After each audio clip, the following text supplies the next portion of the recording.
Hello student, आज का class 12 का फिजिक्स का है। इससे पिछले वाले वीडियो हम लोगों ने चैप्टर नंबर 6 के कुछ टॉपिक्स के बारे में हम लोगों ने अध्ययन किया था। आज के इस वीडियो में उसके बाद के जो नेक्स्ट टॉपिक्स है, जो बोर्ड परीक्षा की दृष्टि से इम्पॉर्टेंट है, उसको हम लोग पढ़ेंगे। तो आइए देखा जाए आज का जो टॉपिक्स है वो क्या है। टॉपिक्स में आप जानेंगे किरचॉफ का नियम, या इसे ही कहते हैं किरचॉफ का नियम।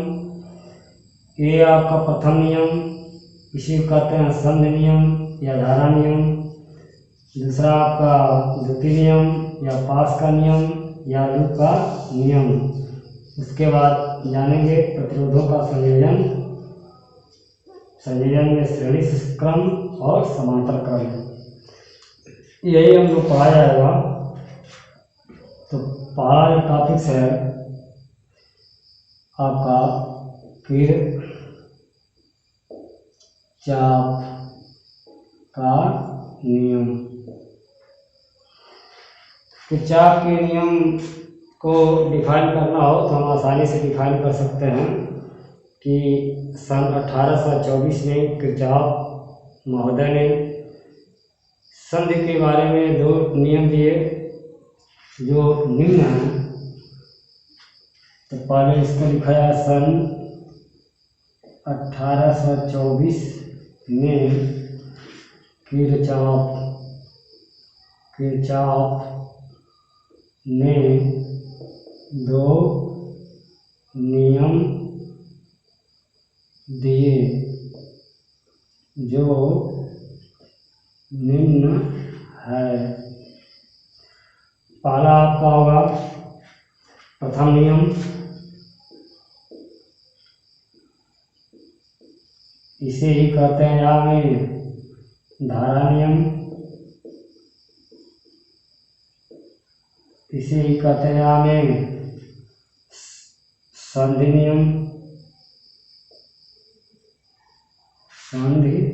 नियम। इसमें क्या होता है नियम,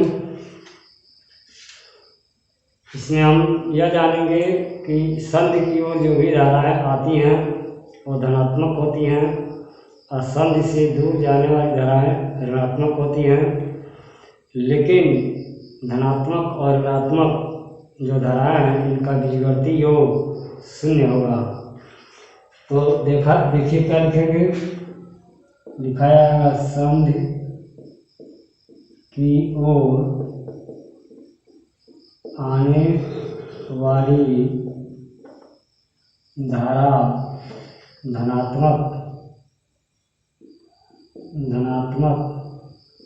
तथा संधि से दूर जाने वाली धारा ऋणात्मक ली जाती है, परंतु सभी धाराओं का बीजगणितीय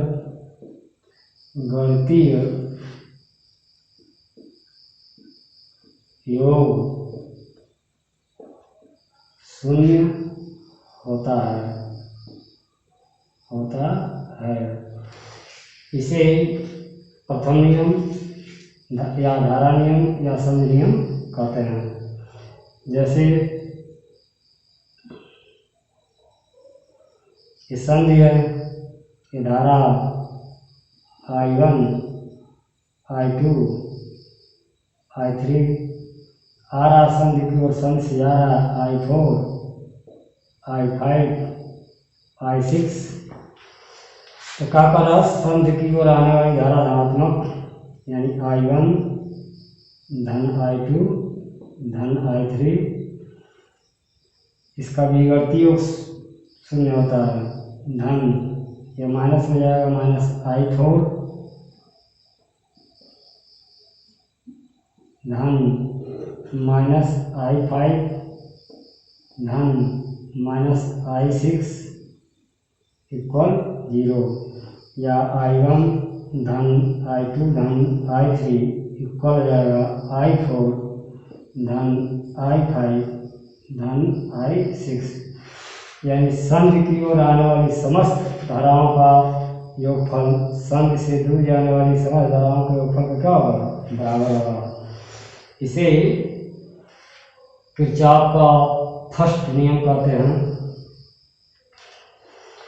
अब देखिए द्वितीय नियम।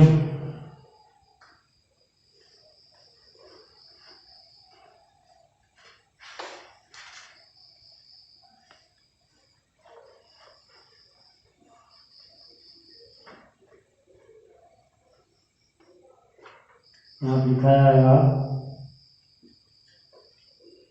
द्वितीय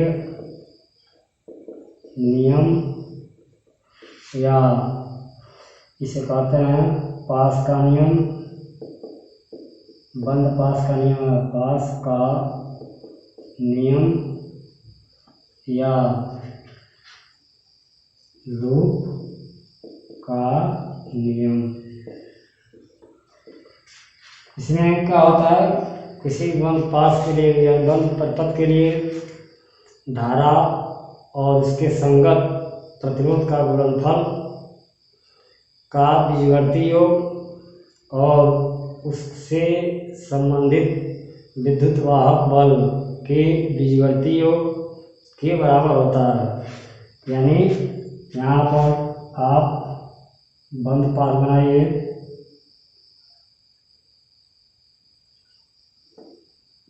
ये आपका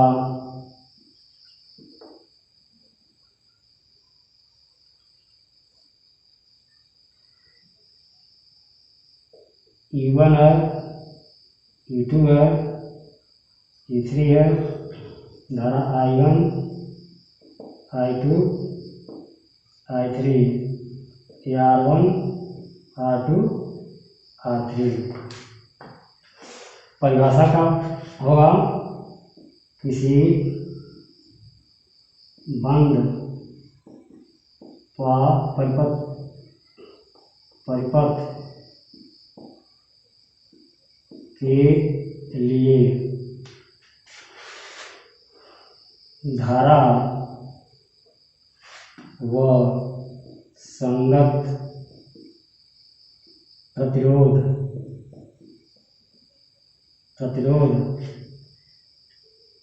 संगत प्रतिरोध का गुणनफल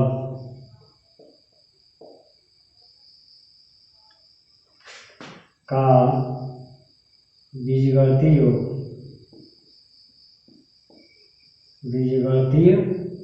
योग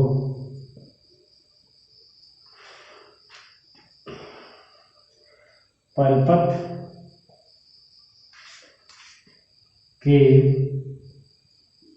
विद्युत वाहक बल के बीजगणितीय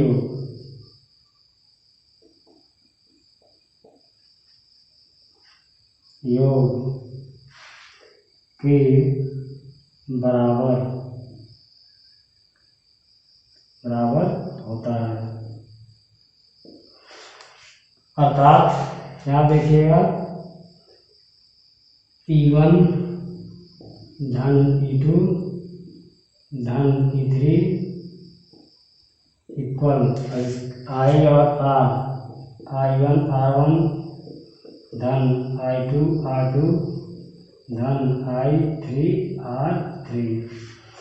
यही कहा गया कि किसी बंद पास के लिए धारा और उसके संगत प्रतिरोध के गुणनफल का बीजगणितीय, यानी सबका निकालेंगे बीजगणितीय योग कामा दिया गया परिपथ के कुल विद्युत वाहक बल के क्या होता है, बराबर। तो ये आपका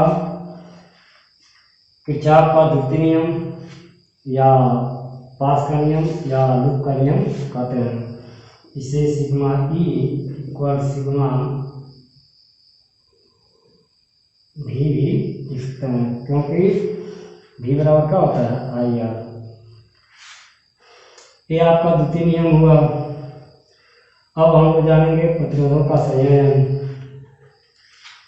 तो प्रतिरोधों का संयोजन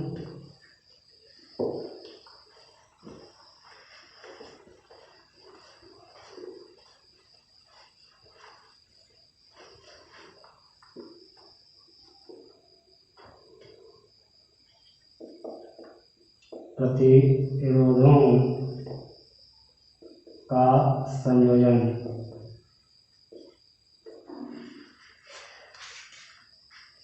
प्रतिरोध का अधिकतम व न्यूनतम मान प्राप्त करने के लिए उसका संयोजन किया जाता है। और यह जो संयोजन होता है दो प्रकार का होता है। पहला आपका हो जाएगा श्रेणी संयोजन और दूसरा आपका होगा समांतर संयोजन। तो पुनः देखिए, प्रतिरोधों का संयोजन कब आवश्यकता पड़ती है? प्रतिरोध का अधिकतम और न्यूनतम मान प्राप्त करने के लिए प्रतिरोधों का संयोजन किया जाता है।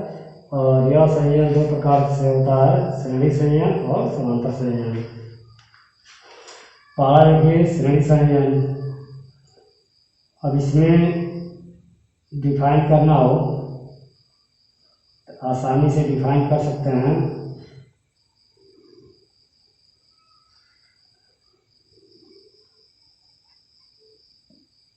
यह आपका R1 है, R2, R3, V1, V2, V3 यहाँ पर आए।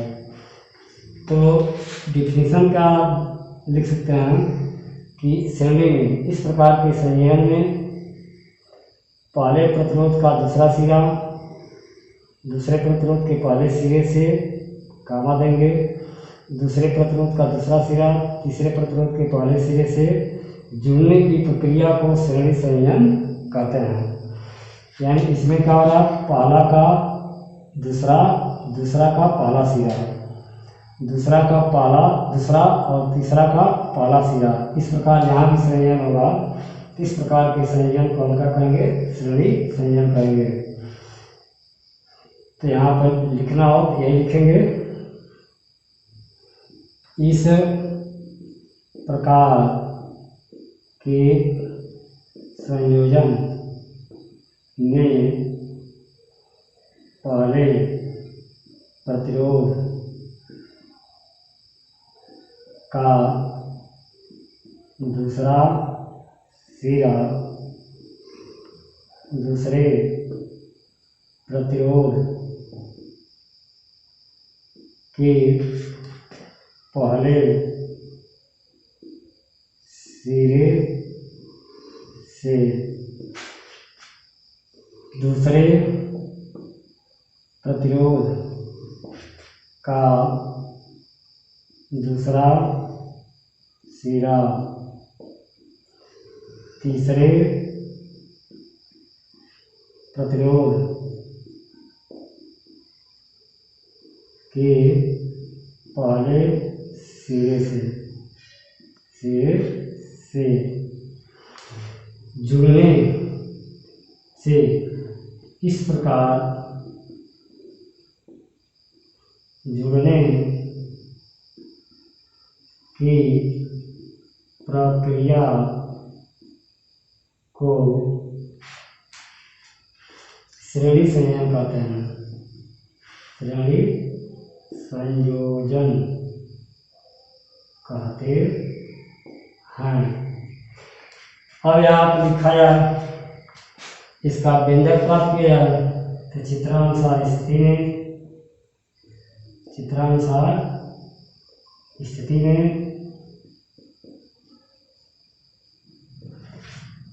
एक किरचॉफ का फर्स्ट नियम अप्लाई किया जाए। किरचॉफ का सेकंड, फर्स्ट में सेकंड किरचॉफ का द्वितीय नियम से, द्वितीय नियम क्या, सिग्मा ई बराबर सिग्मा भी या ई हो जाएगा बराबर सिग्मा भी V1 धन V2 धन V3 और ई बराबर आई आर हो जाएगा V बराबर आई आर 1 V बराबर आई आर 2 V बराबर आई आर 3 आई कॉमन हो जाएगा divide by r equal to r 1 धन आर 2 धन आर 3।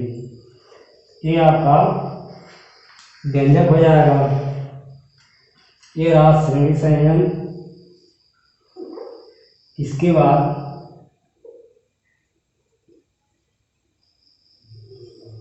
समांतर संयोजन। तो देखिए समांतर में क्या होता है,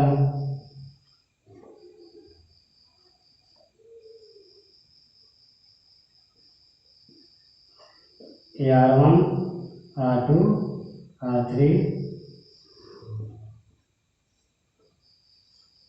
या I यहाँ हो जाएगा I1 I2 I3। यहाँ पर ये है, या आप क्या कहेंगे, इस प्रकार के संयोग में समस्त प्रतिरोधों का पहला सिरा एक संधि पर दूसरा सिरा दूसरे संधि पर जहाँ जुड़ा हुआ तो इसे समांतर संयोग कहेंगे। तो लिख सकते हैं इस प्रकार के संयोजन में सभी प्रतिरोध का पहला सिरा एक संधि पर तथा दूसरा सिरा दूसरे संधि पर जुड़े होते हैं। देख रहा है सही प्रतिरोधों का पहला सिरा एक संधि पर दूसरा सिरा दूसरे संधि पर जुड़े होते हैं। इस संयोजन को समांतर संयोजन कहते हैं। अब यहाँ लिख सकते हैं इसका व्यंजक प्राप्त करें तो चित्रानुसार स्थिति में यहाँ पर लिखा जाएगा किरचॉफ के प्रथम नियम से तो क्या हो जाएगा, I बराबर I1 धन I2 धन I3। I बराबर क्या लिख सकते हैं, V अपान R या V अपान R1 V अपान R2 V अपान R3, क्योंकि V बराबर IR होता है और V कॉमन लेगा डिवाइड कर दें 1 upon R equal to 1 upon R1 धन 1 अपान R2 धन 1 अपान R3। ये आपका समांतर संयोजन का व्यंजक हुआ, ये आपका श्रेणी संयोजन का व्यंजक हुआ। इस प्रकार आज का जो टॉपिक्स था किरचॉफ का नियम और इसके दोनों नियम प्रतिरोधों का संयोजन, दोनों संयोजन किया और ये टॉपिक्स कंप्लीट हुआ। इसके बाद इसके नेक्स्ट टॉपिक्स को नेक्स्ट वीडियो में पढ़ाया जाएगा। तब तक के लिए आपको धन्यवाद।